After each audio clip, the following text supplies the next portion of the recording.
People say, yes, I do meditation, I got benefit out of it, I healed my health issue or relationship issue. So I'm self-sufficient. I don't have to do any spiritual service. I don't have to teach. So what is the need of doing spiritual service, sir? How is it helping the individual evolve spiritually? When we learn something new and we experience something new, it becomes our natural responsibility or dharma to share that thing. That's our nature. Our inner nature is that what we experience most is what we by default share. Okay, suppose you go to Chinese restaurants, for vegetarian Chinese restaurants. Then you tried something and you liked it. Now say tomorrow, this weekend, you go to a new place which is just mind-blowing. What do? When you come back after having food there? Then you're going to call and say, oh, you know what, guys, how much passion with which you share. You know what, if you are going out, go there. Go there. You're going to recommend them strongly, because the nature is that you want to share the thing that you experience the most. That's the nature of soul. We are designed that way, to share the best, to always inspire, to always want others to sort of experience what we're experiencing. You go to Niagara Falls, you like that going to that waterfall and touching that American Point or whatever, American Falls, you go there, the Bridal Veil Falls, you go there and you touch water, you feel it, and you say, tell me what, I want to make sure that my friends experience it. Yes. You will tell them and then tell them and tell them, because you want them to also experience the best. Okay. So meditation is also exactly the same. When you are experiencing something life-changing, it's so transformational, right? So by default, you want to share, because this is, if there is anything in your life today, and if you're experiencing something that is the best because it brought so much change, then it becomes a natural, it becomes a second nature to go and then share about it. That's all spiritual service means, is to share what you're experiencing. You will love Bhagavad Gita when you listen to it and you got so much of liberation, and then share that right knowledge. That's human nature. And so those who are doing right meditation or benefiting from it absolutely are going to share. If not today, they're going to share tomorrow, right? That must happen. It is bound to happen, because that's just the way we are set up as a human being, right?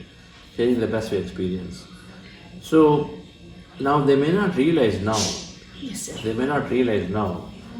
And then those who go, they see in the meditation there are a few stages. There is a benefit meditation. First stage is benefit meditation. Yes, sir. Yeah. We're doing for a benefit. Okay. The second stage is transformation. So those who are doing for a benefit, in the benefit meditation, first you go in, okay, I've got this health problem. Okay, I've solved my health problem. So you're focused towards a specific benefit, and then you do that, you go away. Now, because the transformation has not happened, you only looked at the benefit. And so when the transformation doesn't happen, the problems come back. What to do? Because how are the problems created? The problems are created based on the thought. Our thought process has to change.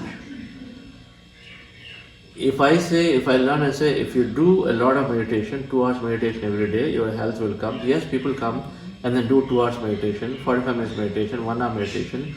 Of course, the mind becomes calmer and calmer.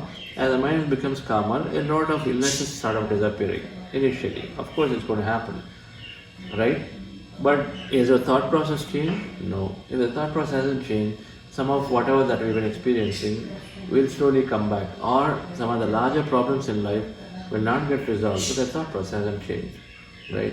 So this is the case of people who say benefit meditation, so they have benefited, but then if they don't carry out a change thought process, illness is psychosomatic.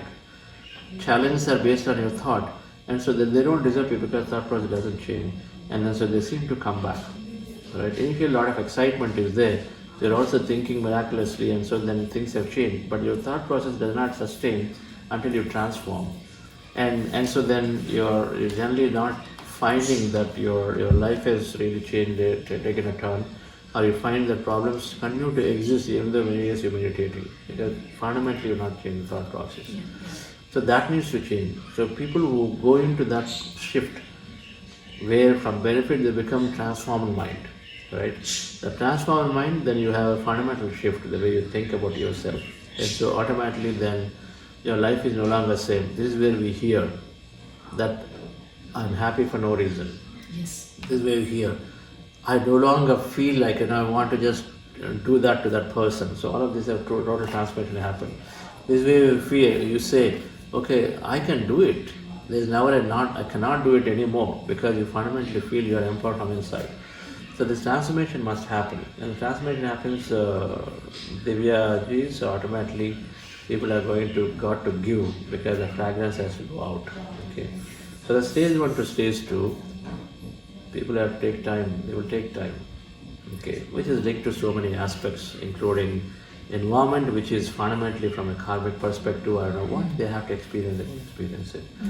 But those of us, our job is to constantly keep knocking on the doors and say, come, learn something, because we have experienced the fragrance and we continue to be talking about it actively, so that at some point they're going to come back, right? So, but a transformed mind is absolutely going to serve.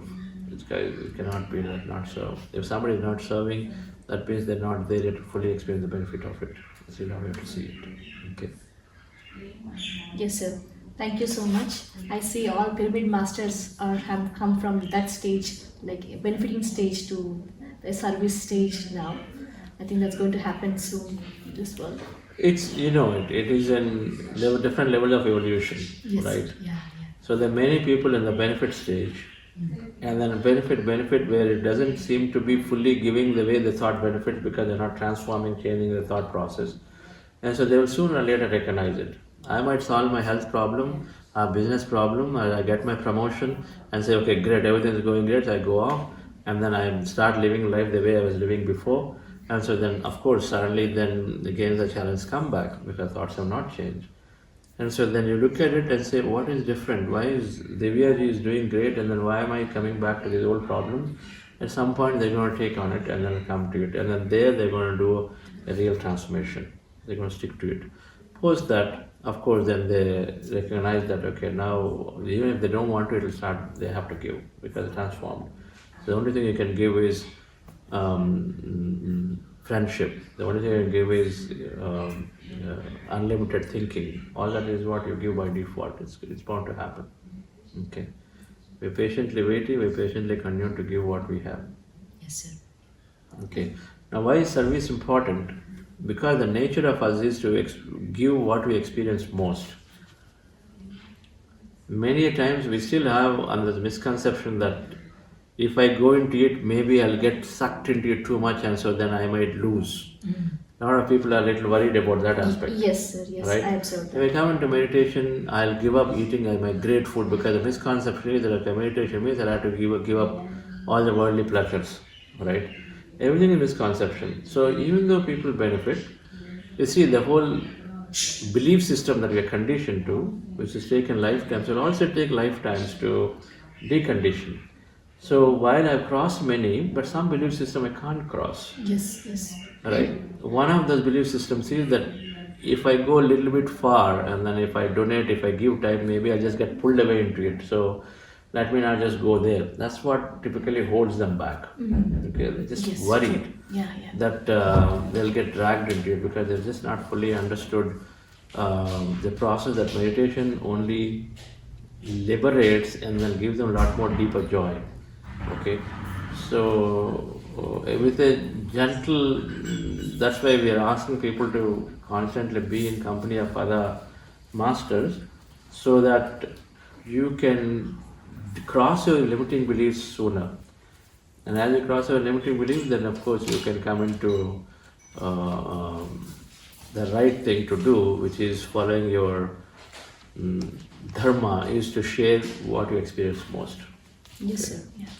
Definitely being with the like-minded people around you who has a similar thought patterns, who has a similar way of to want to service, I think that influences you eventually, and you become a spiritual teacher. For example, when you give, you get more. We know this principle, right? But then to experience, there is a block. Or if I give, then will I go into it more and more, right? Or there is this fundamental thing that, okay, if I give 5%, it's more than sufficient, because somewhere something is written that I give 5% or 1 for a few things, and so you limit yourself to that. Okay, But if you give, you get more is there as a principle, then you need to experience it. If you don't experience, at least talk to the people who have been doing it. Now, I have fundamentally given a lot, and so I see that coming back multiplied in the way you contribute. Whether you give time, you have more time. If you give knowledge, you're only gaining so much knowledge more, right? We have done that way from a financial perspective, only to see ourselves multiplying, supporting me to enable me to do more things. Okay. So that's why being in the right company and constantly seeing what they're doing can also help us to cross our belief system sooner, right? Yes. How do we manifest when we are in the low phase of our life?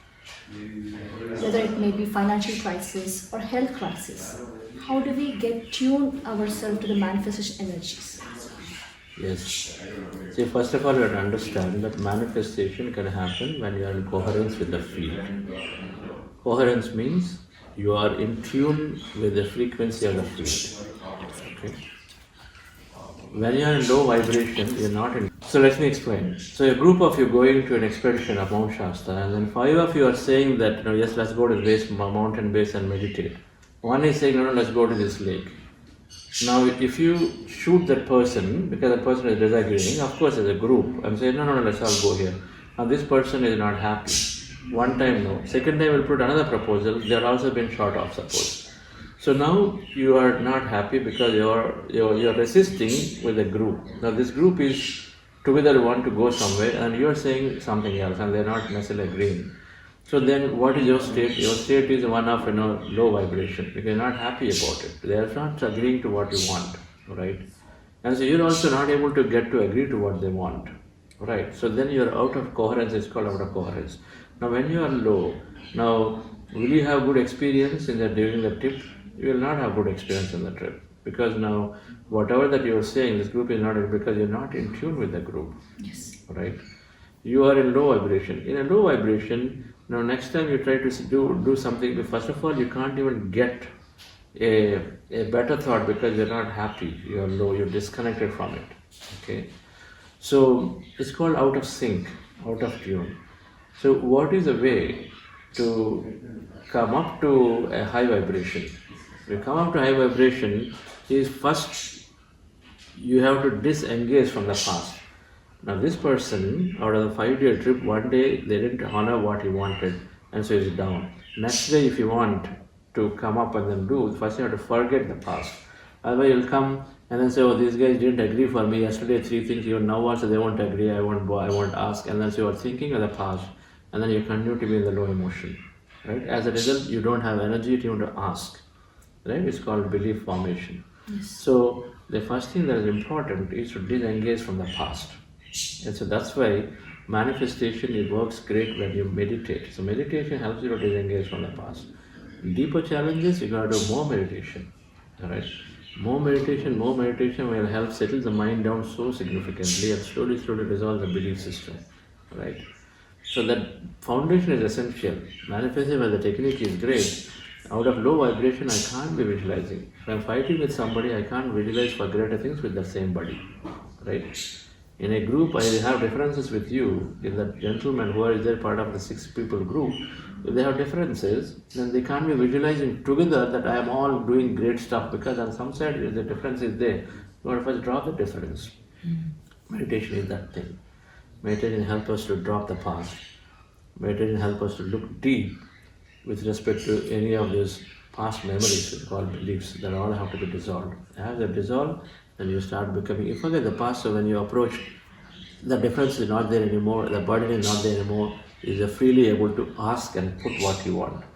And since you are putting with a new vibration, positive vibration, without sending the negative feeling, the other team also recognizes and says, okay, let's support him, and then see what he has. So then manifestation is working. So coherence is essential for manifestation, which means we have to figure out a way to be happy in the moment. That means we have to figure out a way to be able to accept the situation, not resist it. Meditation is that, knowledge is that. That's why Patricia gave the formula. You got to meditate, you got to learn knowledge so that you have better acceptance of situations. When you have that, then whatever you ask will happen. Okay. So deep challenges, more meditation, more sadhana before you start manifesting. but that's the way it is. Yes, sir. Meditation is a key. Wonderfully said, It is sir. the key. Longer period. So those who are having deep challenges must meditate for longer. Longer periods. Learn more sadhana. So they're bring to a neutral platform, neutral phase and a coherent phase. Then go about creating. Beautifully go about creating. Right? Visualizing and dreaming. It works magically. Any books to reprogram your mind, retrain the mind to be keeping in The moment coherence? you tell me that, I have to say that the best book is You Are the Placebo. You Are the Placebo explains in step by step of what exactly happens and why acceptance is required. Gratitude and acceptance surrender. There is a chapter on that, acceptance, gratitude, surrender. One chapter is dedicated for it. That chapter must be read again and again and again. What happens when you find a way to accept things, and then when you find a way to surrender, not helplessly, but willfully surrender to the outcome that may happen when it happens, all that, willfully surrender, not helplessly surrender. And then, of course, expressing gratitude as a way to move into a greater coherence. That is one of the key chapters in the book, has to be read. Okay, apart from many things that we read in this book. So that's what I say is a great book to manifest, scientifically understand the process. Okay. You're a placebo And You're the Placebo by Dr. Joe Dispenza, and then Mind to Matter, which is giving you examples. You're the Placebo focused on health. Mind to Matter with different case studies of all kinds of manifestations. Basically, you have thought of that. You can work on, if you want to experiment, you work on DNA coil unwinding. You can work on finding your keys. You can work on, group intents that can be solved. Of course, you can get your health done. So everything is explained with the different case studies in Mind to Matter and different stories to know the thought power works everywhere. The placebo focused on health, but the concept is same. Everywhere you can apply. Okay. Thank you so much, sir. That's Thank great. you. Okay.